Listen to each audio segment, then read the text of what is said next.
Okay, in this video we're going to look at the law of sines.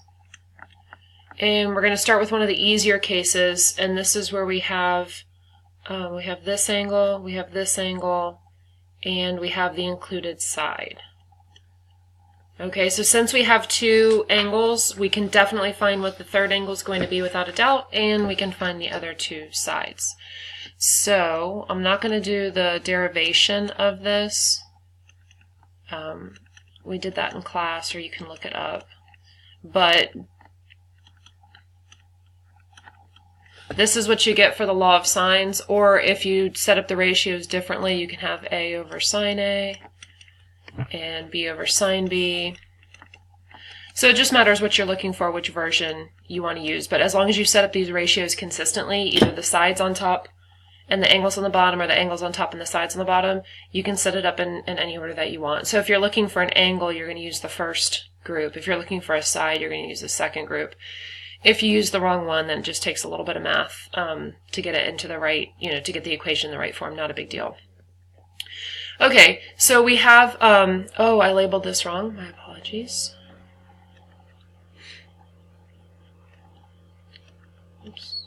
Okay, we actually have angle, angle, side, which is okay because that's still not the ambiguous case, right? So we can find the third angle and we can find the other two sides.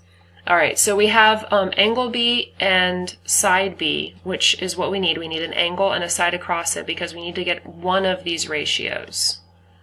Okay, so what we're given gives us this ratio right there, and that means that we can find everything else from that. So we have A. Let's go ahead and find little a. That's little side A across from A, and little side C across from C. So if we're looking for little side A, then I'm going to do A over sine A, and I'm going to do B over sine B. So we're looking for little a. Sine A will be sine of 28.5 degrees. Little b is 10.3, and sine of b is sine of 43.1. Okay, so we're going to solve for a. That means we need to get rid of the denominator, so we're going to multiply on both sides by sine of 28.5. Sine of 28.5. Okay, so that's going on the left, and we're going to put that into our calculator right here, and we're going to get 7.19 is what I got, and hopefully that's correct. Okay, so you do 10.3 times sine of 28.5 divided by sine of 43.1. So that should be pretty straightforward to get in the calculator, and hopefully I did that right as well. Okay, so that gives us side A. Okay, so now we need angle C and side C. Angle C we can get because we know the two other angles. So we know that they have to add up to 180. So if we take 180 and we subtract 43.1 and we subtract 28.5, that's going to give us angle C. And that should give us 108.4. So we can add that to our list. Angle C is 108.4. And now we should be able to find side C. So we're looking for side C, so I'm going to use the second equation. So I'm going to have little c over sine C equals little b over sine B. And little c is what we're looking for. Sine 108.4.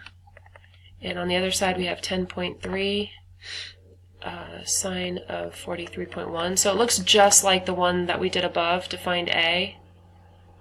Okay, it looks just like this one up here. And we're going to multiply on both sides by that sine of 108.4 to get that out of the denominator.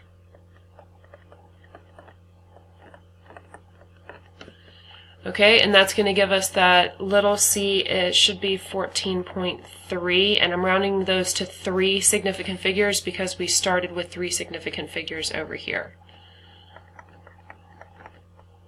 Okay, so we've got all 3 sides, we've got all 3 angles, and the triangle is solved.